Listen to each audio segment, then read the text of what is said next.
Francesco, levando em conta cinema e streaming, qual é o papel da crítica especializada hoje? Cunha, a crítica tem um papel cada vez mais importante, porque ela sempre teve o papel do filtro, né?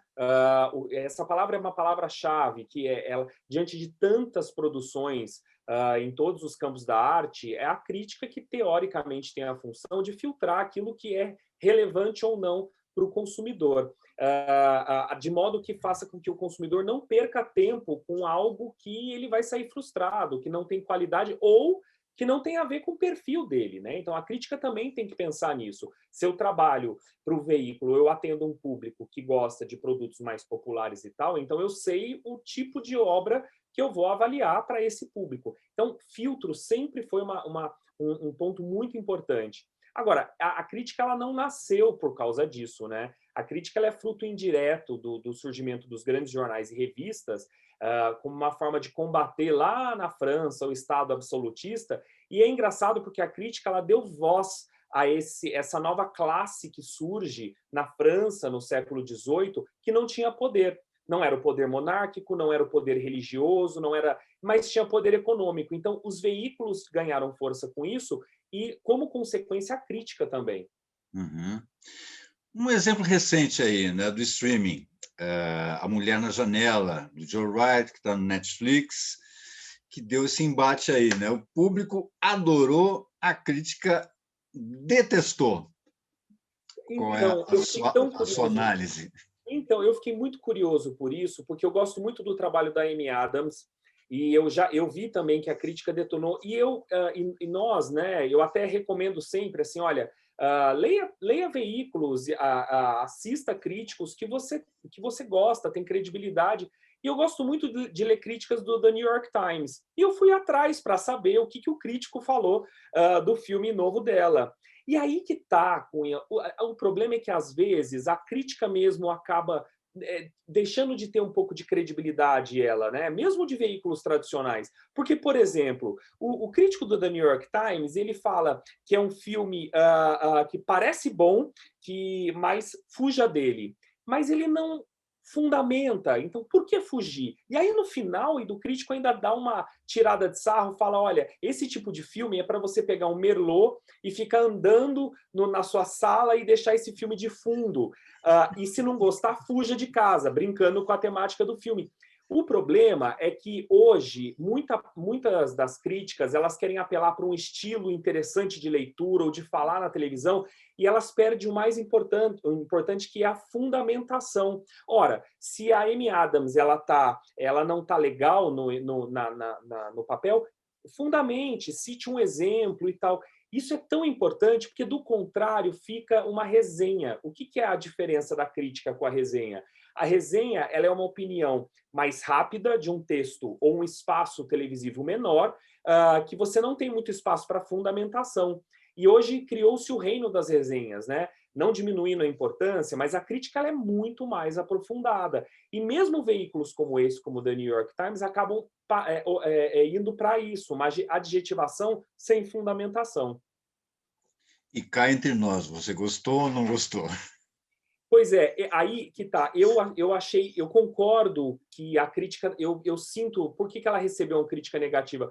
Porque a Amy Adams já está se repetindo, né? Então ela pegou um filão de trabalhar com personagens assustadores, ela se enfeia, né? Ela fica feia, ela era uma boneca em Hollywood. Isso já é uma. A Scarlett Johansson já fez filmes assim, etc., no passado. E aí ela pega personagens, ela não usa maquiagem, ou pior, ela coloca até ressalta as rugas e tal, personagens problemáticos. Só que isso tem se repetido nos últimos anos. Ela tem feito muito papel assim. Eu acredito que é por aí que a crítica torceu o nariz, porque todo o resto, o roteiro, não é de todo ruim. É um filme de entretenimento, né? Mas eu acho que pegaram um ranço dessa repetição da atriz. A minha análise como cinéfilo, não sou crítico, sou cinéfilo, quando eu fui assistir, eu achei assim, pô, eles estão tentando ir na linha de um Hitchcock, só que É. Joe Wright não é Hitchcock, não é? Então o filme remete ali um pouco à Janela Indiscreta, um pouco à Psicose, e não tem a genialidade do Hitchcock. O Eu nosso, concordo com você. o nosso problema, e não é um problema, mas em relação a um grande público, a um pessoal que assiste de uma maneira geral, é que a gente tem muita referência, né? A gente É, assiste muita coisa, né? exato. E Então, aí eu concordo com você quando você fala isso, porque assim ele tem uma pretensão de dar uma atualizada, digamos assim, no Hitchcock, no Fritz isso. Lang, é, mas para fazer isso eles têm várias coisas boas nas mãos, né? Tecnologia, efeitos, você tem muito mais dinheiro do que antigamente. Agora, para atualizar mesmo, você tem que dar um bônus, você tem que trazer algo mais, aquilo que esses mestres do passado não trouxeram, né? E aí eu acho que é onde o filme peca de fato. Mas veja bem, isso não significa que o público não vá gostar, né? Então é onde tem essas distorções, às vezes, da crítica com o gosto do público, né? Exato. O Truffaut, lá nos anos 70, olha, lá nos anos 70, ele disse que todo mundo tem duas profissões, a sua própria e a de crítico de cinema. É, E hoje, Francesco, a crítica ela se pulverizou por causa assim, tem trocentos canais do YouTube, tem blogs, vlogs, etc. e tal.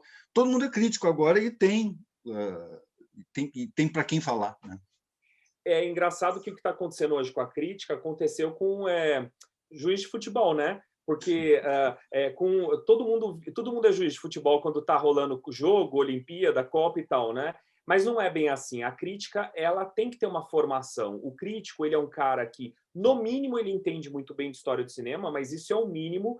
E medianamente é um cara que frequentou set de filmagem, é um cara que, idealmente, também, eu sempre defendo isso, é um cara que pôs a mão na massa, que fez roteiro, que fez curta, longa, não importa, porque aí esse cara entende o que é estar do outro lado. Porque senão é uma mera opinião, que é o tal juiz de futebol de sofá. É o cara que nunca apitou um jogo, mas acha que entende de tudo. Não é bem assim. Olha, você citou o Truffaut, eu acho que uma das frases mais geniais que eu já li é também de um francês, embora ele seja naturalizado brasileiro. Gosto muito dele, é o Jean-Claude Bernardet, crítico de cinema, autor de livros maravilhosos. E ele tem uma frase maravilhosa que ele diz que criticar, o ato de criticar é pôr a obra em crise. E pôr em crise a relação da obra com outras obras, a relação do autor com a obra, a relação do espectador com a obra, a relação do crítico com a obra, e criar em torno de uma obra uma rede de palavras incertas, inseguras, hipotéticas, sem a menor esperança, nem o menor desejo de chegar ao certo ou a qualquer verdade ou conclusão. Cara, essa frase é genial, porque o AD, cara né? não o Bernardet, o cara mostra que o crítico não é o dono da palavra final, mas ao mesmo tempo ele coloca a obra em crise. E não é uma palavra ruim, é sacudir a obra, é fazer a obra dar significados. Isso que é muito legal. Mas é que a gente falou antes, às vezes o texto fica no mero glamour, foca muito na atriz e no ator e não vai a fundo em várias áreas que um filme oferece, né? Claro. Tem algum canal do YouTube que você acha interessante, que a pessoa tem uma boa formação? Olha, eu em geral não vou pelo canal em si, eu vou pelo crítico, né? Então, eu ainda sou eu sou da geração do impresso, né? Trabalhei 10 anos praticamente em jornal impresso, em revista. Então, quando eu gosto de críticos, eu em geral procuro o que eles fazem também na internet. Então, por exemplo, e hoje, esses próprios grandes veículos, o The New York Times, o New Yorker, eles acabam tendo por pressão do público, a sua versão em audiovisual, né? Então, eu gosto de ouvir esses críticos, mesmo que, às vezes, eles não sejam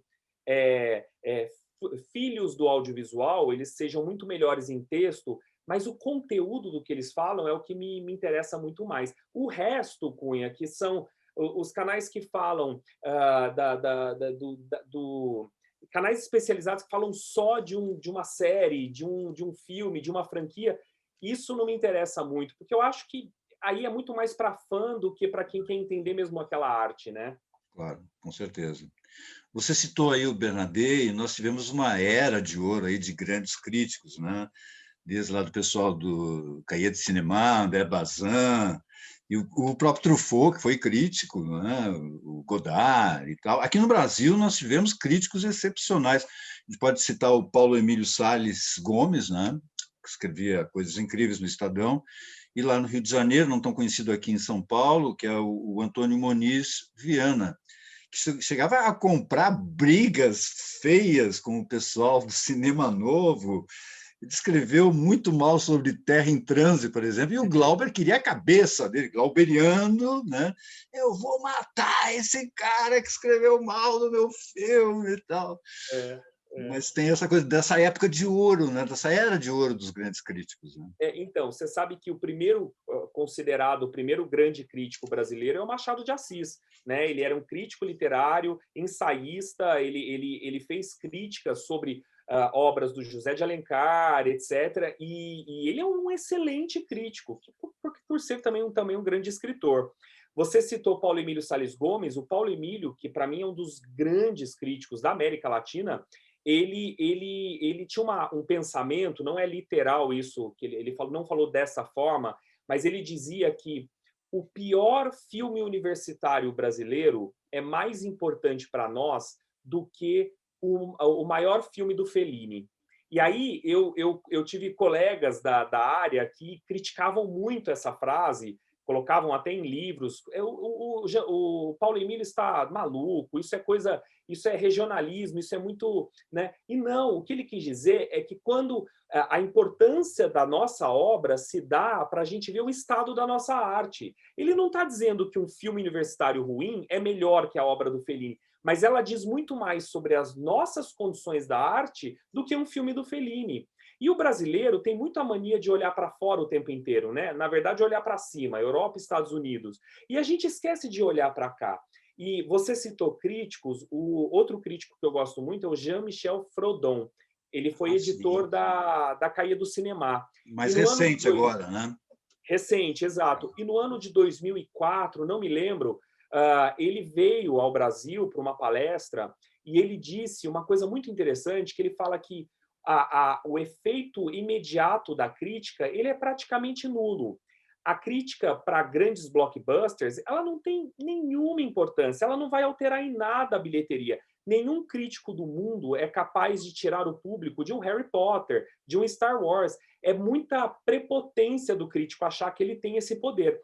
Porém, a importância do crítico está nas obras e nos autores nacionais do seu próprio país, nos novos talentos. O crítico ele é capaz de levantar e solidificar a carreira de um cineasta. Ele cita como exemplo o Woody Allen. O Woody Allen, as primeiras obras do Woody Allen sempre foram fracassos de bilheteria em países como o Brasil, mas era a crítica corrente, permanente dos seus filmes que segurava as estreias do Woody Allen no corredor de cinemas artísticos, nas grandes cidades como Rio e São Paulo. Então, a crítica tem essa importância. E, além disso, né, a crítica ela passa o próprio tempo da obra. Então, hoje, com a internet, a gente vai pesquisar críticos e reviews, como a gente fala, por que Cidadão Kane é uma grande obra. O crítico ele vai explicar, né? O bom crítico. Uhum. Perdão. Você citou aí o Cidadão Kane, e a gente tem assim vários exemplos de filmes que foram sucesso de crítica e um fracasso de público. Tipo Blade Runner, do Ridley Scott, lá de 82, Clube da Luta, do David Fincher, A Invenção do Cabré, do Scorsese, e o próprio Cidadão Kane, que é apontado por quase toda a crítica como um dos melhores filmes de todos os tempos, foi um fracasso de bilheteria.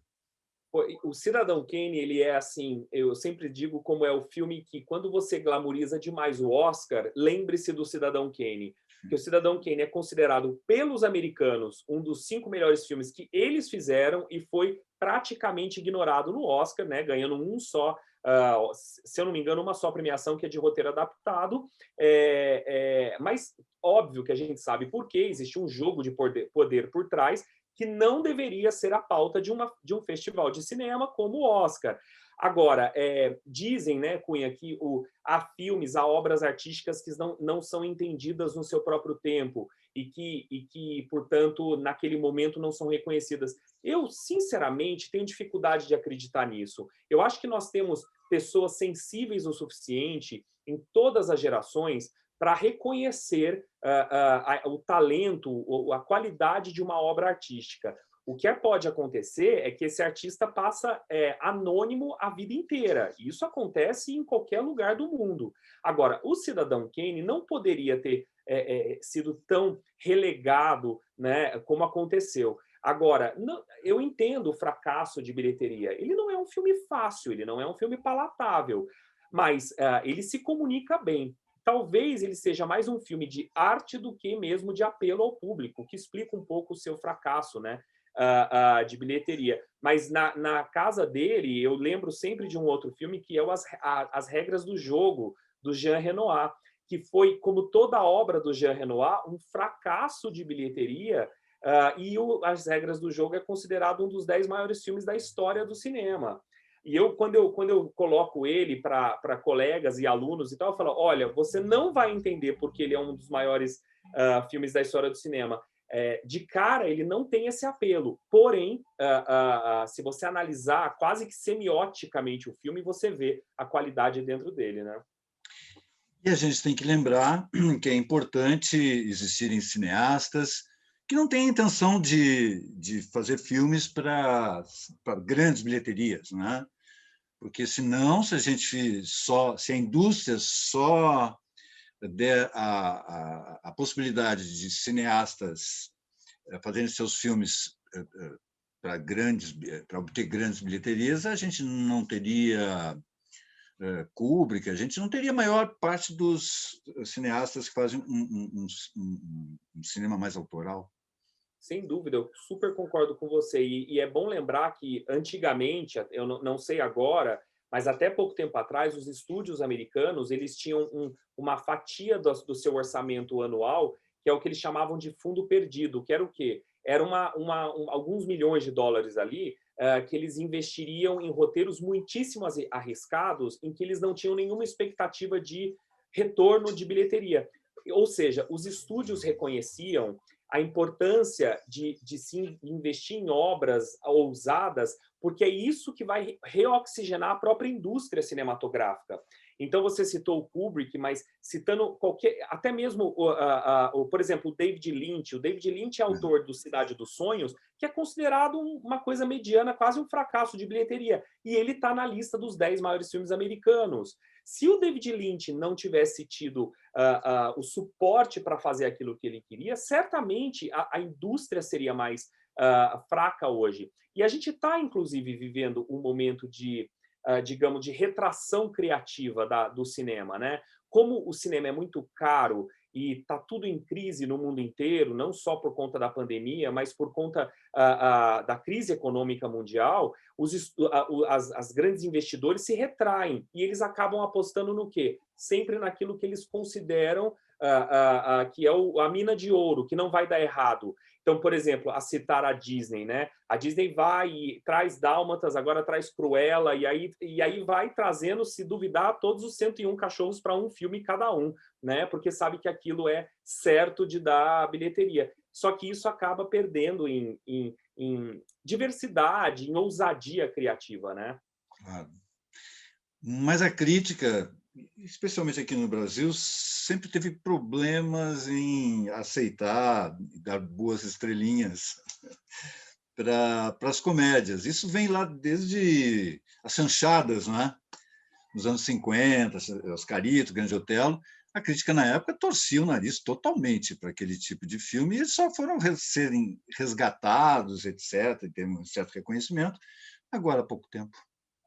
Cunha, a crítica até hoje no Brasil torce o nariz com comédia.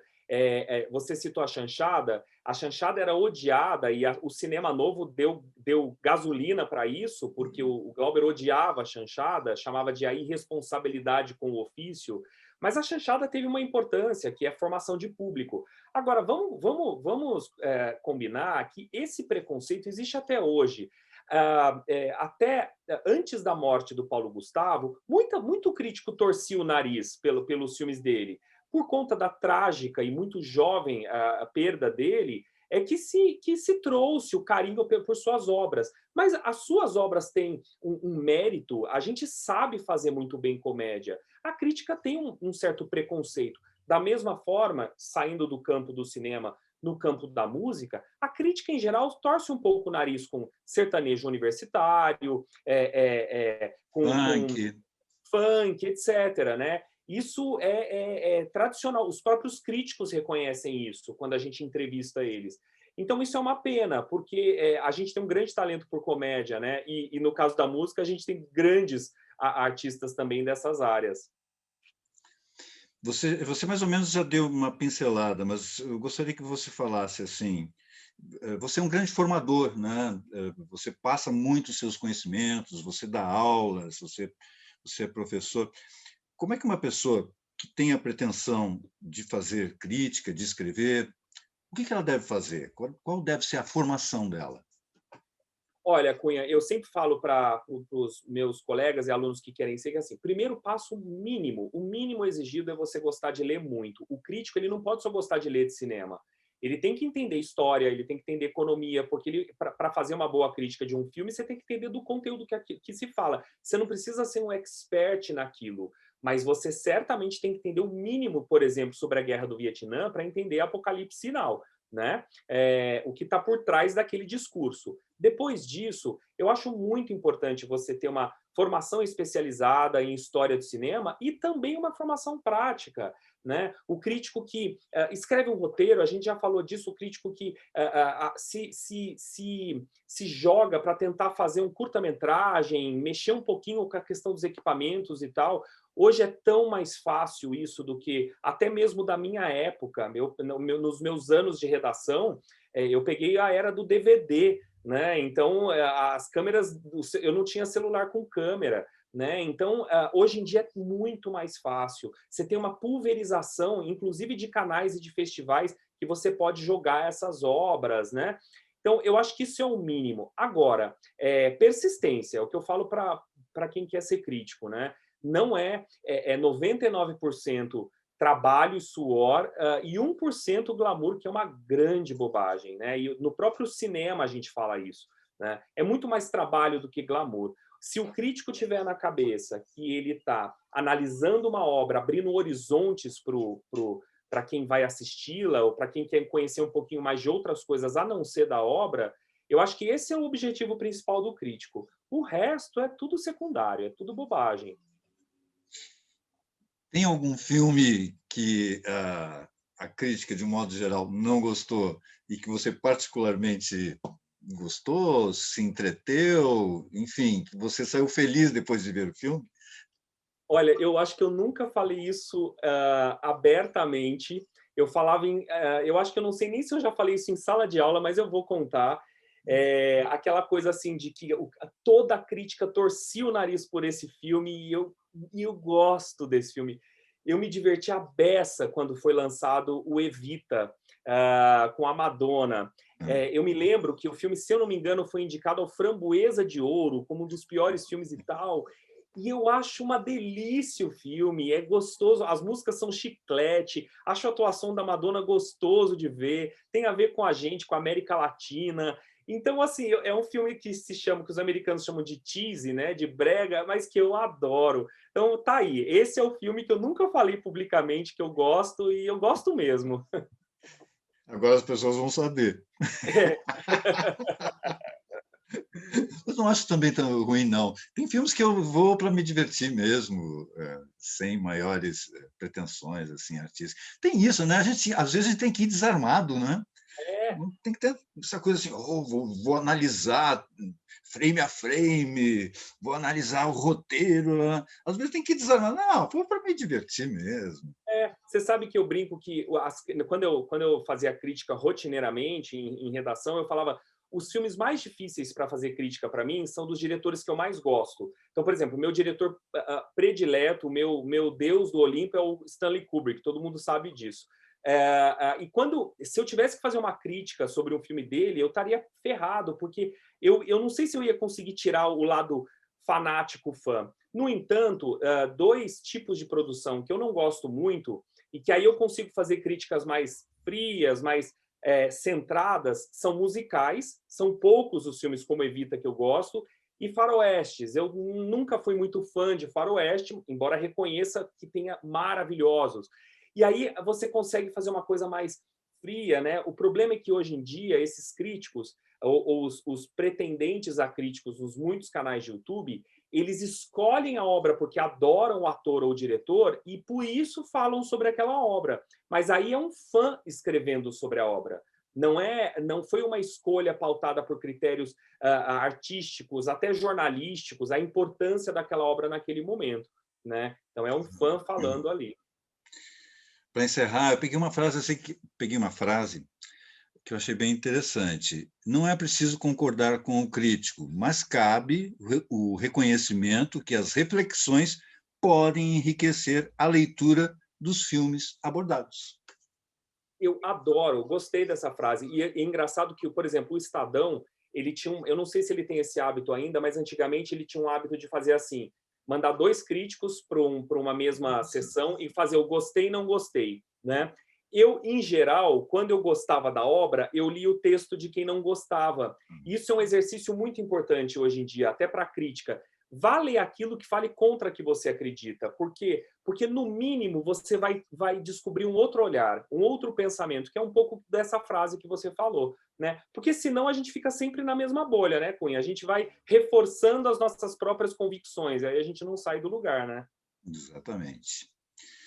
Francesco, obrigado. Sempre é uma delícia conversar com você. Sempre a gente aprende, se diverte.